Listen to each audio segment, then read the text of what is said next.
Hello dear students. अब अगला topic पढ़ाने जा रहा हूँ आपको मैं। जो मैंने आपसे कहा था लास्ट वीडियो में कि अब मैं पढ़ाऊँगा आपको kinetic molecular theory of gases. जैसे कि आपको नाम से लग रहा है, मॉलिक्यूल्स के जो काइनेटिक, मतलब यहाँ पर काइनेटिक एनर्जी की बात की जा रही है। काइनेटिक का मतलब यहाँ पर मूवमेंट भी है, काइनेटिक का मतलब यहाँ पर काइनेटिक एनर्जी से भी है। तो काइनेटिक्स का मतलब है मूवमेंट, ठीक है, मूवमेंट ऑफ मॉलिक्यूल्स।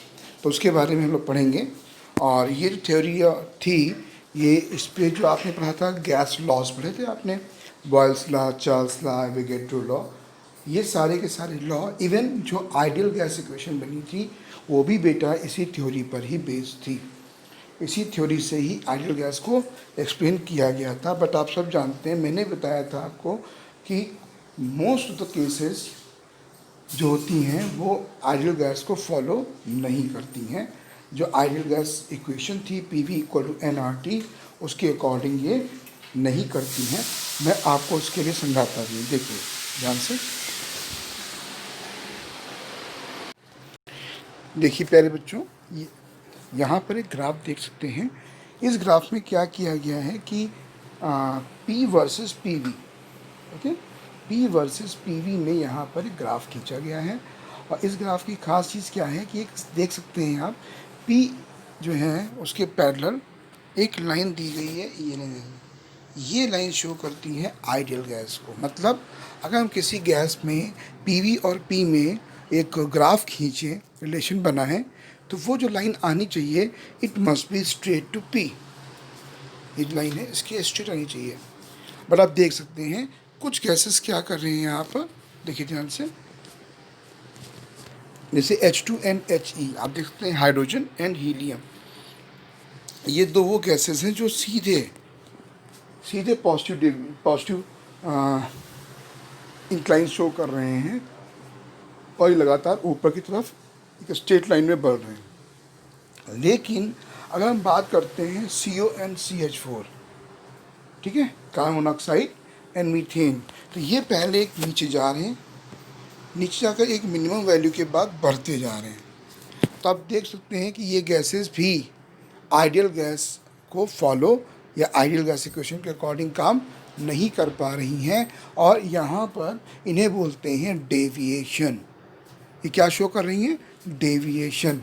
डेविएशन का मतलब होता है इसके स्ट्रेट लाइन ना होकर मुड़ जाना या सीधे स्ट्रेट निकल जाना। तो आइडियल गैस को में कुछ ना कुछ तो प्रॉब्लम है, जो इनको गैसेस जो हैं स्ट्रिक्टली फॉलो नहीं कर रही हैं।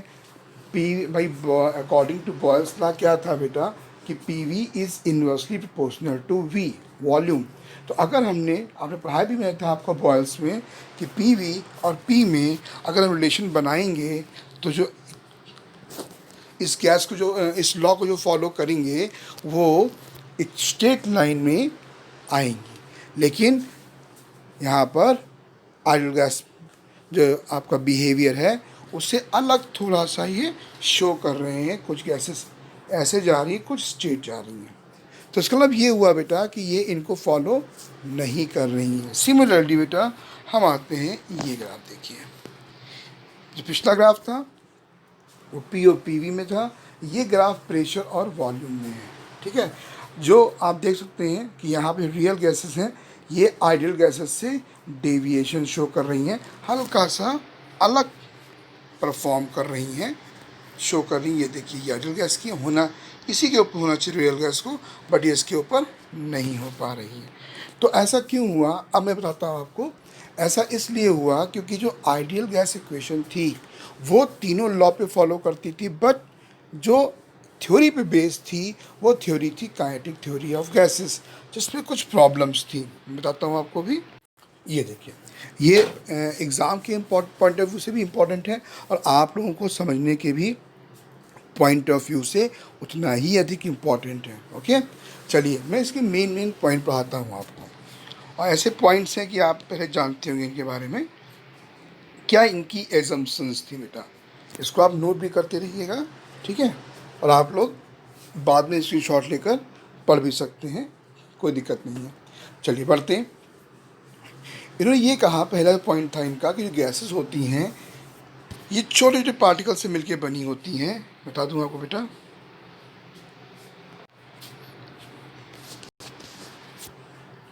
ये मान लीजिए कंटेनर है, इसके अंदर गैसेस भरी हुई हैं, बहुत सारी गैसेस भरी हुई हैं,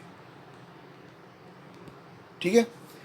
फिर ने क्या कहा कि जो पार्टिकल्स होते हैं ये इतने छोटे होते हैं कि पूरी गैस के वॉल्यूम में जो स्पेस देख ना, ये दो मॉलिक यहाँ पर हैं, इनके बीच स्पेस देख रहे हैं आप, ये सब स्पेस है ना, क्योंकि हम सब जानते हैं गैसेस पार्टिकल्स एक दूसरे से काफ़ी दूर रहते हैं। तो क्या होता है, इन्होंने पहला एजम्पशन माना कि थोड़ा सा गलत हो गया ये, इन्होंने क्या माना कि ये पार्टिकल्स होते हैं इतने टाइनी होते हैं, इतने छोटे होते हैं कि सारे गैसेस का पार्टिकल्स का वॉल्यूम मिला लें तो जो बचा हुआ स्पेस है, वेकेंट स्पेस जो है कंटेनर का, उसके कंपैरिजन में ये नेग्लिजिबल होता है। ओके, जैसे कि हम लोग हैं, हम लोग एक घर में रहते हैं बेटा, ठीक है। तो उस घर में अगर हम लोग अपना बॉडी का मास, जितने भी मेंबर घर पे हैं, प्लस जितना भी सामान घर के अंदर रखा हुआ है, उन सब, और जो कमरे में गैप हैं, जो स्पेसेस हैं कमरे में, अगर उससे कंपेयर करें तो क्या हम लोगों का मास, हम लोग की जितनी चीज़ें घर में हैं, उन सब का मास क्या नेग्लिजिबल होगा? नहीं नेग्लिजिबल होगा, ठीक है। लेकिन एक बहुत बड़ा जंगल है, बहुत बड़ा जंगल है या बहुत बड़ा रेगिस्तान है, और उस बहुत बड़े रेगिस्तान में अगर हम लोग अपनी एक अकेला बंदा वहाँ पे खड़ा हुआ है तो उसके हम लोग कंपेयर करें तो हम लोग नेग्लिजिबल माने जाएंगे। अंडरस्टैंड? तो नेग्लिजिबल माना गया यहाँ पर भी कि जो पार्टिकल्स होते हैं छोटे छोटे, ये इतने छोटे होते हैं कि उनके बीच के स्पेस का वॉल्यूम ले लें हम और पार्टिकल्स का वॉल्यूम ले लें तो वो नेग्लिजिबल होगा। ये थोड़ा सा बाद में इसको एक्सप्लेन करूँगा मैं जब उसकी प्रॉब्लम सामने आई है। चलिए अब आते हैं सेकेंड स्टेप पे। इन्होंने ये कहा कि जो गैसेस होती हैं ऑर्डिनरी टेम्परेचर और प्रेशर पे, मतलब अगर हम बात करें रूम टेम्परेचर पे, तो इनके बीच में कोई भी फोर्स ऑफ अट्रैक्शन नहीं होता है। अच्छा हाँ, ये बताता बेटा आपको, पहले पॉइंट में ये कहा गया कि इतनी कंप्रेसिबल गैस कैसे होती है। जैसे कि आपने सुना होगा CO2 गैस बन जाती है क्या? सॉलिड है, ड्राई आइस। तो कंप्रेस क्यों हो जाती है, उसके पीछे ने पहला पॉइंट ही बताया। कैटेगरी थ्योरी ऑफ गैसेस के अकॉर्डिंग क्या था कि गैसेस कंप्रेसेस इसलिए हो जाती हैं क्योंकि उनके वॉल्यूम बहुत छोटा होता है, टाइनी मॉलिक्यूल होता है, और पूरे स्पेस के कंपैरिजन में, स्पेस वो नहीं बेटा जो अंतरिक्ष होता है, स्पेस का मतलब जिस कंटेनर में वेकेंट स्पेस है, उसके कंपेयर में जो मॉलिक्यूल्स होते हैं वो इतने छोटे होते हैं कि उनको कंप्रेस करना आसान हो जाता है। इसीलिए जो गैसेस होती हैं इनको हम लोग ईजिली कंप्रेस कर लेते हैं। चलिए अब आते हैं सेकेंड पॉइंट पे। इन्होंने क्या कहा कि जैसे कि परफ्यूम आपने छिड़का या आपने अपने घर में अगरबत्ती जलाई, ठीक है, आपने परफ्यूम इस्तेमाल किया, तो क्या होता है उसमें मॉलिक्यूल्स जो होते हैं पूरे घर में फैल जाते हैं। आप जहाँ जहाँ निकलते हो लोग आपकी स्मेल देखते हैं कि हाँ, देखते नहीं है, सूंघते हैं, ठीक है। सिमिलरली आपने अगरबत्ती जलाई तो वो भी क्या होता है पूरे घर में उसकी महक फैल जाती है। तो क्या कहा इन्होंने ये कहा ऐसा है भैया कि अगर फोर्स ऑफ अट्रैक्शन होता तो ये मॉलिक्यूल्स दूर दूर जा ही नहीं पाते, हमेशा पास में रहते हैं। लेकिन चूँकि डिफ्यूज़न हो रहा है, चूँकि ये फैल रहे हैं पूरे में, ठीक है, और हर तरफ इनकी स्मेल जा रही है, इसका मतलब इनके बीच में कोई भी फोर्स ऑफ अट्रैक्शन नहीं है। ये भी बेटा बाद में गलत साबित हुआ, लेकिन उसके लिए कुछ पर्टिकुलर कंडीशंस थी। तो पहला पॉइंट समझ लिया आपने कि जो मॉलिक्यूल्स होते हैं उनका वॉल्यूम इतना कम होता है in comparison to empty space between them कि उसको हम लोग नेग्लिजिबल मानते हैं। और ये बहुत अच्छा हेल्प हुआ बताने के लिए कि कंप्रेसिबिलिटी ऑफ गैस कैसे होती है। दूसरा पॉइंट क्या पढ़ाया गया कि जो फोर्स ऑफ अट्रैक्शन होता है बिटवीन द मॉलिक्यूल्स वो ऑलमोस्ट जीरो होता है, उनके बीच में फोर्स ऑफ अट्रैक्शन होता ही नहीं है, ठीक है। चलिए, लेकिन एक बात सोचिए बेटा आप लोग, अगर उनके बीच में जो मॉलिक्यूल्स हैं गैसेस के, अगर उनके बीच में फोर्स ऑफ अट्रैक्शन होता ही नहीं है तो कंप्रेस कैसे होती हैं, है ना? कंप्रेसिव तो कैसे होंगी, जब पड़ोस में आएंगे। जब पड़ोस में आएंगे, अगर फोर्स ऑफ अट्रैक्शन लगेगा ही नहीं तो फिर तो बेटा कंप्रेसिबिलिटी हो ही नहीं पाएगी, है ना। अब बताऊंगा इसके बारे में कहाँ कहाँ पे प्रॉब्लम आई। नेक्स्ट देखिए बेटा आप लोग, ये बहुत अच्छी बात उन्होंने बताई कि जो पार्टिकल्स ऑफ गैसेस होते हैं वो हमेशा कांस्टेंट एंड रैंडम मोशन में होते हैं, इनको जिगजैग मोशन भी कहते हैं। ठीक है, ये पार्टिकल, ये पॉइंट समझ लीजिए। जैसे कि ये कंटेनर है बेटा, इस कंटेनर में ये मॉलिक्यूल है, एक ये है, एक ये है, एक ये है। अभी इससे टकराया, इससे टकराया, इससे टकराया, और फिर वॉल से टकरा गया, फिर वापस आया, फिर किसी और से टकराया। इस तरीके से ये मूव करते रहते हैं बेटा।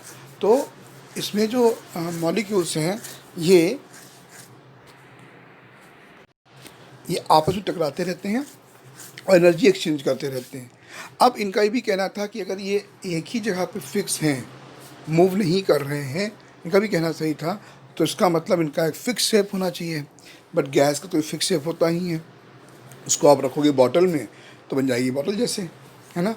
उसको रखोगे आप बलून के अंदर तो राउंड शेप में हो जाएगी। तो जो गैसेस होती हैं बेटा, इनका कोई फिक्स शेप तो होता नहीं है। इसको डिस्क्राइब करने के लिए उन्होंने क्या बोला कि जो मॉलिक्यूल्स होते हैं वो रैंडम मोशन करते रहते हैं और आपस में टकराते रहते हैं। ठीक है, चलिए एक चीज़ और समझ लीजिए बेटा आप लोग। एक होता है प्रेशर ऑफ गैस, मैं आपको पहले समझा चुका हूँ, लेकिन फिर से समझ लीजिए प्रेशर ऑफ गैस क्या होता है। प्रेशर का मतलब होता है बेटा फोर्स अपॉन एरिया। ये तो जानते होंगे बेटा आप लोग, एक पर्टिकुलर एरिया में लगने वाला फोर्स। अब होता क्या है बेटा, मैं तो थोड़ा सा और अच्छे से बना दूँ। मान लीजिए कंटेनर है बेटा, और इस कंटेनर में एक ये मॉलिक्यूल है, यहाँ टकराया, यहाँ टकराया, यहाँ टकराया, यहाँ टकराया, ऐसे होते यहाँ पे आके जब ये टकराता है तो एक फोर्स लगाता है बेटा।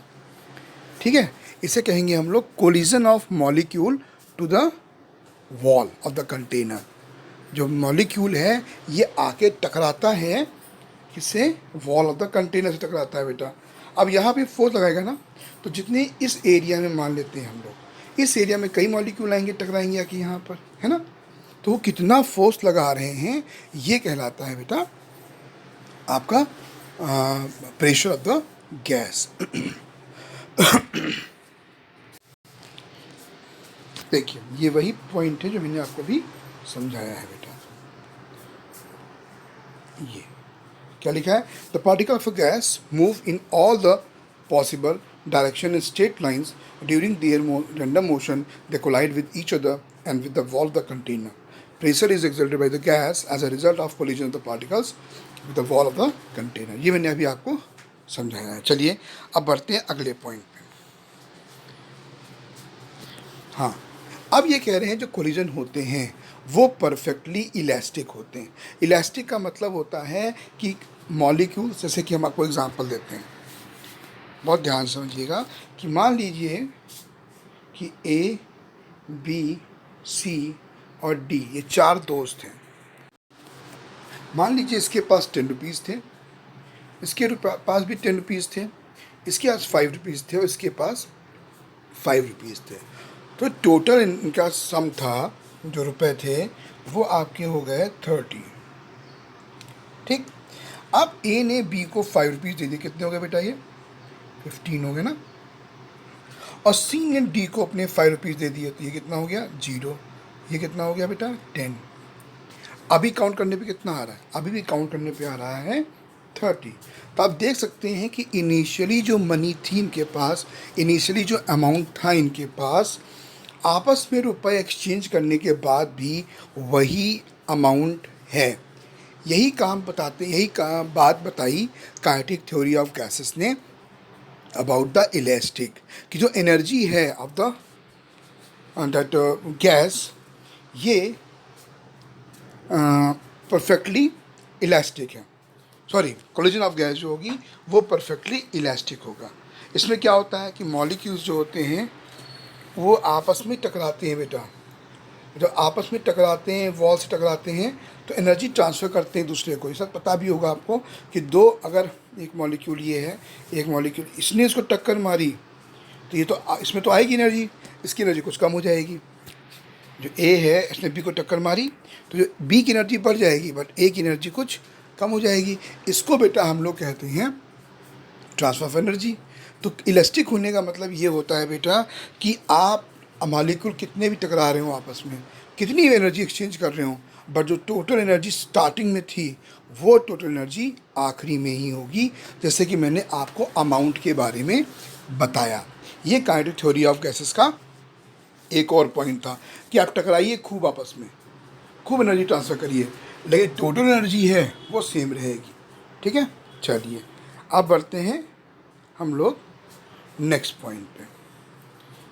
नेक्स्ट पॉइंट क्या है, देखो बेटा, कह रहे हैं कि किसी पर्टिकुलर टाइम पर ऐसा हो सकता है कि जो डिफरेंट मॉलिक्यूल ऑफ गैसेस हैं उनकी एनर्जी जो हो वो डिफरेंट हो, मतलब सबकी एनर्जी एक जैसी नहीं भी हो सकती है। जैसे कि मैंने आपको अभी एग्जांपल दिया बेटा आपको कि ए और बी ये दो मॉलिक्यूल हैं, इससे टकराया तो ऑब्वियस सी बात है ए अपनी एनर्जी ट्रांसफ़र कर रहा है बी में, तो ए की वैल्यू कुछ कम हो जाएगी और बी की वैल्यू कुछ बढ़ जाएगी। तो ए क्या होता है कि जो डिफरेंट पार्टिकल्स होते हैं बेटा उनकी स्पीड्स डिफरेंट होती है, और जब उनकी स्पीड डिफरेंट होगी, वी अलग होगा, तो उनकी काइनेटिक एनर्जी भी क्या होगी, अलग अलग होगी। ठीक है, पढ़ लीजिए इसको आप लोग। At any particular time, different particles in the gas have different speeds and hence different kinetic energies. This assumption is reasonable because of particle collide, we expect their speed to change. ठीक है, ये मैंने आपको समझा दिया।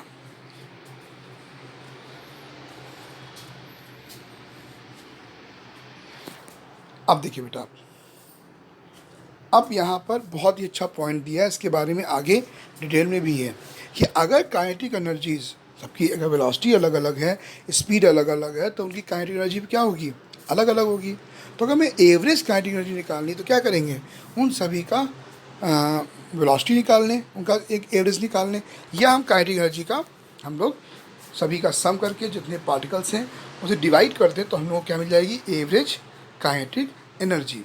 लेकिन आपको क्या पता है ये बात कि जब हम लोग टेम्परेचर बढ़ाते हैं तो काइनेटिक एनर्जी बढ़ जाती है। कैसे बढ़ जाती है बेटा, ऐसा होता है बेटा कि जब हम लोग टेम्परेचर बढ़ाते हैं किसी सिस्टम का तो मॉलिक्यूल्स को मिलती है एनर्जी, तो एनर्जी मिलती है तो उनकी वेलोसिटी हो जाती है बढ़, वो और तेज चलने लगते हैं, और तेज मूव करने लगते हैं।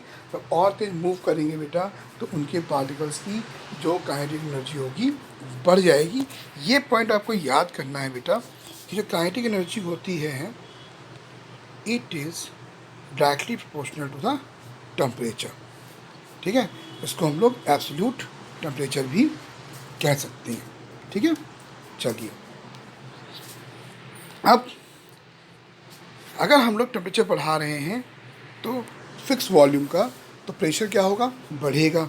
कैसे, इसको एक्सप्लेन कर देते हैं बेटा कि हमने टेम्परेचर बढ़ाया तो क्या हुआ, जो पार्टिकल्स थे किसी कंटेनर में उनको मिल गई एनर्जी।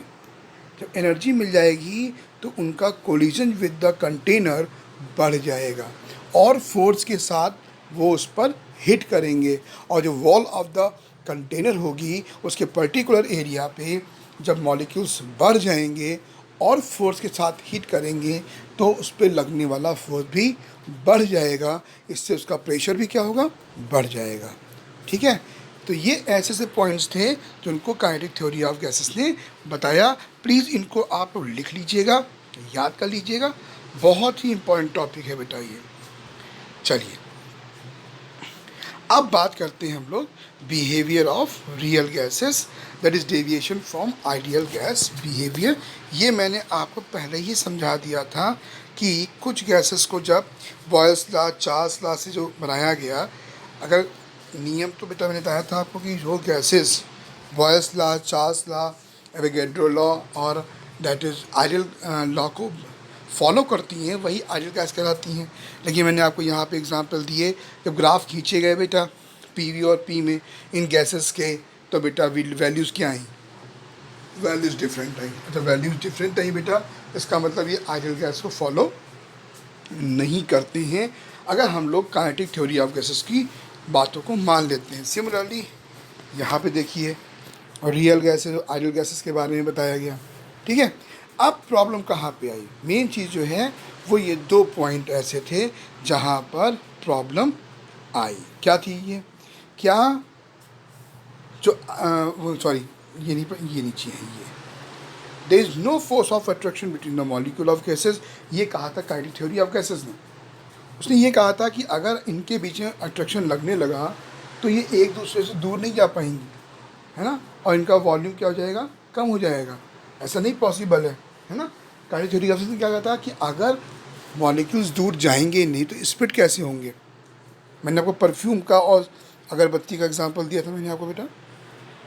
दूसरा पॉइंट था कि जो volume of gas part molecule of gas होगा इज़ नेग्लिजिबल। ये पॉइंट मैंने समझाया था आपको कि अगर हम लोग स्पेस ऑक्युपाइड बाई गैस जो दिया हुआ है या हम वेकेंट स्पेस की बात कर लें, उसके कंपेरिजन में जो मॉलिक्यूल की वॉल्यूम होगी वो लगभग नेग्लिजिबल होगी। ठीक है, ये दोनों पॉइंट को बाद में सोचा गया। जब भाई फॉलो नहीं किया गैसेस ने इनको, तो सोचा गया क्या ये सही चीज़ है, अगर है तो फिर ये क्यों नहीं आ रहा है ना। तो पहला पॉइंट पे बात करते हैं हम लोग। इन्होंने क्या कहा कि अगर कोई फोर्स ऑफ अट्रैक्शन है ही नहीं उनके मॉलिक्यूल के बीच में, होगी ही नहीं, तो लिक्विफाई या कंप्रेशन में कैसे पड़ोस में आ जाते हैं, है ना।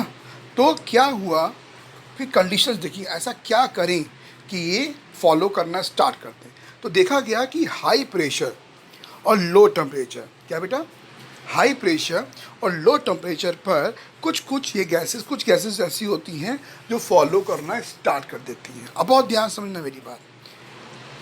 अगर अट्रैक्शन नहीं होगा तो गैसेस लिक्विफाई नहीं होंगी, ऑब्वियस सी बात है बेटा। लेकिन मान लीजिए कि ये एक कंटेनर है बेटा, इसमें मॉलिक्यूल्स भरे हुए हैं, रखे हुए हैं, इनके बीच में क्या लग रहा है, फोर्स ऑफ अट्रैक्शन नहीं लग रहा है, चलो मान रहे हैं, ठीक। और इसमें हमने पिस्टन लगा दिया और पिस्टन लगा के हमने इसको नीचे प्रेस कर दिया। तो अब इस सारे के सारे जो मॉलिक्यूल्स थे वो इतने स्पेस में ही रह गए, यहाँ पे रह गए। मतलब हमने क्या किया, प्रेशर बढ़ा दिया। जब प्रेशर बढ़ा दिया बेटा हमने, तो इन मॉलिक्यूल्स के बीच में अब अट्रैक्शन लगने लगेगा, है ना। अब जो इनके बीच में अट्रैक्शन लगने लगेगा। तो यहाँ पे थोड़ा सा गलती हो गई काइनेटिक थ्योरी ऑफ गैसेस से। अगर मॉलिक्यूल्स के बीच में फोर्स ऑफ अट्रैक्शन नहीं है तो टकरा कैसे रहे हैं आपस में जिग मोशन में। अगर रिपल्शन लग रहा है तो उनको तो पड़ोस में आना ही नहीं चाहिए, है ना। चूँकि केमिस्ट्री की खास चीज़ क्या है बेटा, इसमें हमेशा पहले जो चीज़ ढूंढी जाती है उसको बाद में क्या किया जाता है, मॉडिफाई किया जाता है। चाहे साइंस की बात, केमिस्ट्री की बात नहीं करूँगा, साइंस की बात करूँगा मैं। हर उसमें ये होता है बेटा कि हर बार एक नई चीज़ सामने आती है और लोग इसके लिए रिसर्च में लगे रहते हैं, अपना पूरी लाइफ दे देते हैं कि हम क्या नई चीज़ डिस्कवर करें। जैसे कि हम एग्जांपल देते हैं मेंडलीफ पीरियोडिक टेबल में, सिमिलरली रदरफोर्ड मॉडल, है ना। ये सब चीज़ें रदरफोर्ड कहीं अधिक इम्पॉर्टेंट है, मेंडलीफ कहीं अधिक इम्पॉर्टेंट है, क्योंकि इन्होंने बेटा स्टार्टिंग की, इन्होंने एक कॉन्सेप्ट दिया, इन्होंने एक दिशा दी, इन्होंने डायरेक्शन दिया कि अब आपको इसी पे बढ़ना है। उन्होंने एटॉमिक मास को लिया बेस, मेंडलीफ ने। लेकिन बाद में मोज़ले वगैरह जो भी साइंटिस्ट आए उन्होंने देखा तो कि हाँ एक तरीका ये भी है। उन्होंने इस पर रिसर्च किया और उन्होंने कहा नहीं, एटॉमिक मास से वो बात नहीं आ रही है जो एटॉमिक नंबर से आ रही है। लेकिन वो न्यूलैंड्स हो गए और मैं पढ़ा नहीं पाया क्योंकि आपके कोर्स में रह नहीं गया बेटा।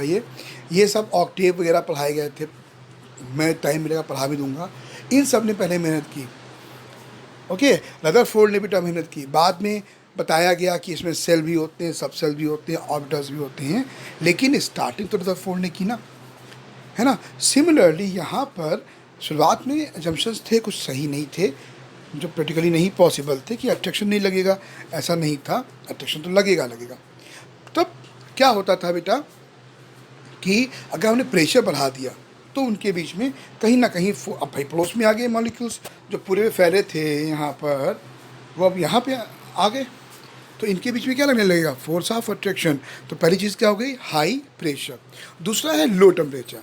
अगर हम टेम्परेचर लो कर देंगे तो उनकी वेलोसिटी भी कम हो जाएगी, एनर्जी मिलना कम हो जाएगी उनको, तो उनकी काइनेटिक एनर्जी भी कम हो जाएगी। जब काइनेटिक एनर्जी कम हो जाएगी बेटा, तो वो मॉलिक्यूल्स थोड़ा सा पड़ोस में आएंगे। जब पड़ोस में आएंगे तो उनमें लगने लगेगा फोर्स ऑफ अट्रैक्शन। तो इन दो चीज़ों को रेक्टिफाई किया गया। क्या कहा गया कि नॉर्मल टेम्परेचर प्रेशर पे बात नहीं की जाएगी, बात की जाएगी हाई प्रेशर और लो टेम्परेचर पर, जब मॉलिक्यूल्स पड़ोस में आते हैं। और जब मॉलिक्यूल्स पड़ोस में आएंगे तो फोर्स ऑफ अट्रैक्शन उनके बीच में लगने ही लगेगा बेटा। ठीक है, चलिए मैं बता रहा हूँ, ये पढ़िए बेटा आप लोग जो मैंने समझाया है अभी आपको।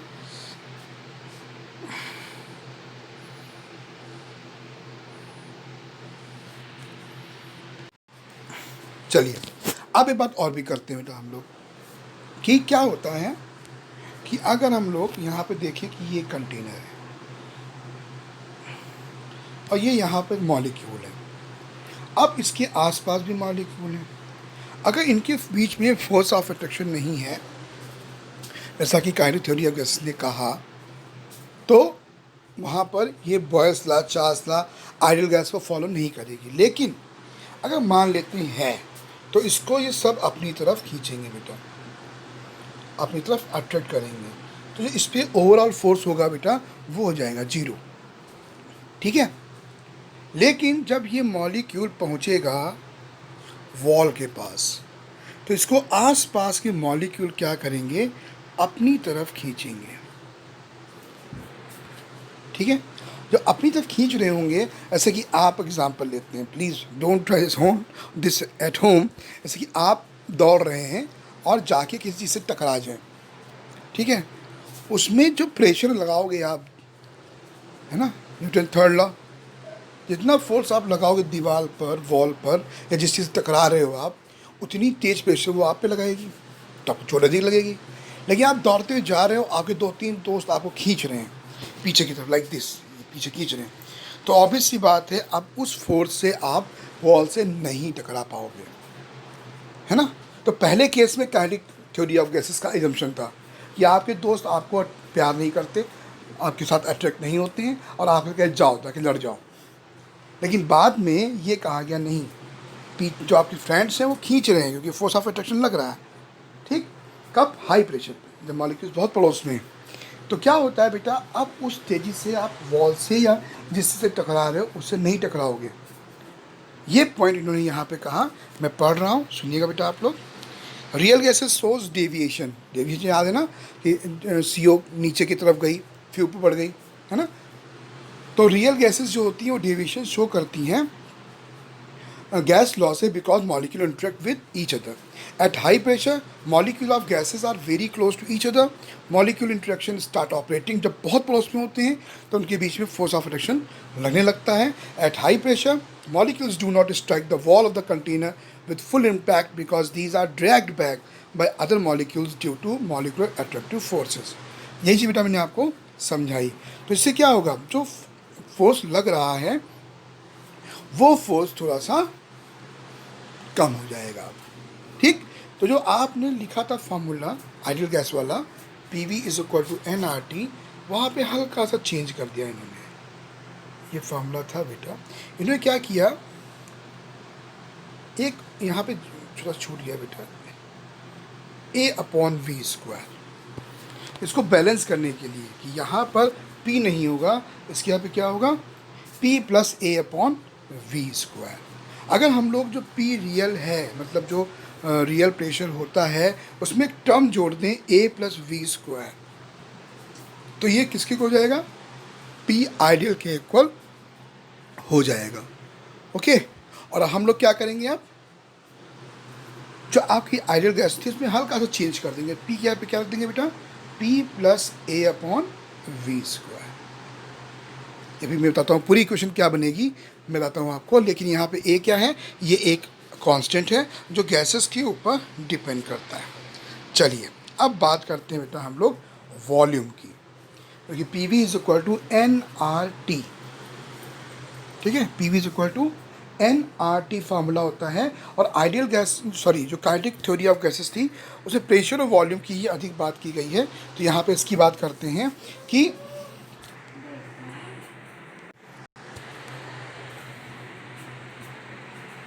चलिए आगे बात करते हैं, अब वॉल्यूम की बात करते हैं.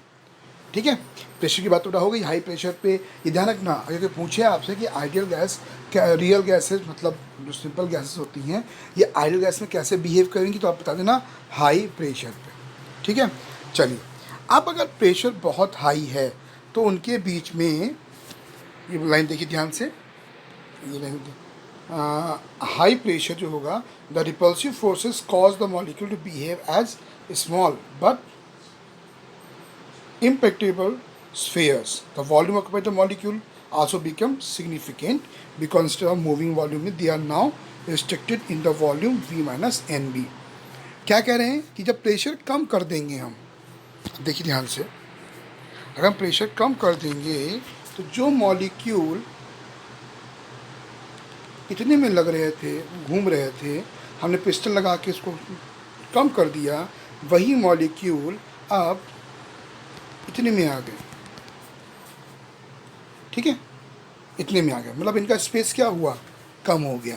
अगर नॉर्मल प्रेशर की बात करेंगे तो हम मान सकते चलिए मॉलिक्यूल का वॉल्यूम नेग्लिजिबल होगा, है ना, लेकिन जब हमने प्रेशर बढ़ा दिया तो टोटल वॉल्यूम भी क्या हो गया, कम हो गया। टोटल वॉल्यूम भी क्या हो गया, कम हो गया।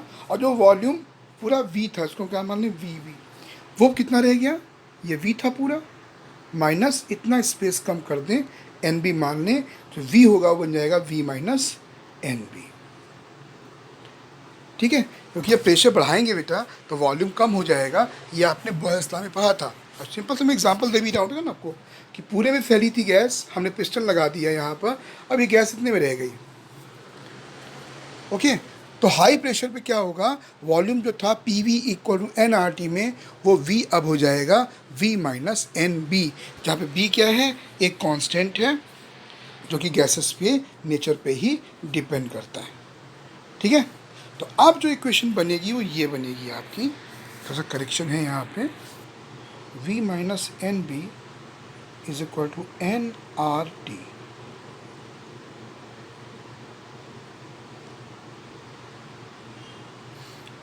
ठीक है, P plus A upon V square, थोड़ा सा करेक्शन में हल्का सा समझा दूँ चीज़ बेटा, इसको हम लोग ऐसे लिख सकते हैं बेटा, P plus A upon V square into N minus B, sorry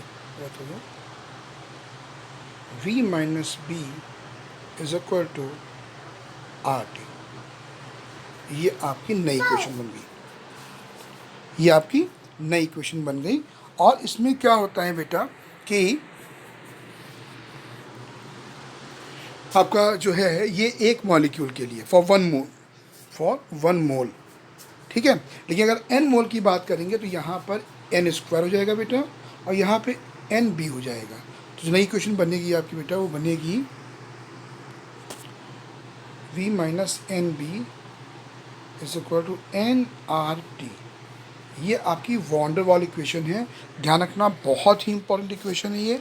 आपको एक चीज़ पढ़ना है मेरे लिए, मुझे बताना भी है कि ए और बी क्या है, ठीक है, और ए और बी का क्या सिग्निफिकेंस है, क्या रोल है, क्या इंपॉर्टेंस है। ठीक है, फिलहाल जो मैंने पढ़ाया आपको काइनेटिक थ्योरी ऑफ गैसेस, मैंने पहले पढ़ाया आपको कि रियल गैसेस आइडियल गैसेस क्यों नहीं बिहेव करती हैं, फिर मैंने आपको पढ़ाया किसके ऊपर बेस्ड है ideal gas equation, kinetic theory of gases के ऊपर बेस्ड है। फिर मैंने बताया आपको क्या क्या प्रॉब्लम आई, ठीक है, फिर आपको मैंने बताया कि कैसे सही किया गया। ठीक है, ये सब चीज़ें मैंने आपको समझाई हैं। जब भी आप ये क्वेश्चन आएगा कि आपको van der Waals equation explain करनी है या डेविएशन क्यों शो करता है, तो आपको बेटा ग्राफ जरूर बनाने हैं। ठीक है, आई होप समझ में आया होगा आपको, और आप लोग तैयारी करिए इसकी बढ़िया से, इम्पोर्टेंट टॉपिक है ये देखिए, ये इक्वेशन कहलाती है van der Waals equation. Okay, चलिए ध्यान रखिएगा कि आइडियल गैस पर रियल गैसेस कैसे बिहेव करेंगी जब हम प्रेशर बढ़ा देंगे और टेम्परेचर कम कर देंगे। कुल मिला के वॉल्यूम पे ही हमें कंसंट्रेट रहना है, वॉल्यूम कम कर देंगे तो फोर्स ऑफ अट्रैक्शन भी लगने लगेगा, तो काइनेटिक थ्योरी गैसेस ने नहीं माना था। साथ में वॉल्यूम नेग्लिजिबल नहीं होगा क्योंकि हमने कंटेनर का ही वॉल्यूम कम कर दिया। तो आई होप आपको समझ में आएगा होगा, इसको पढ़िएगा, नोट्स बनाइएगा और मुझे भेजिएगा या स्कूल आके चेक कराइएगा। Okay, thank you and have a nice day.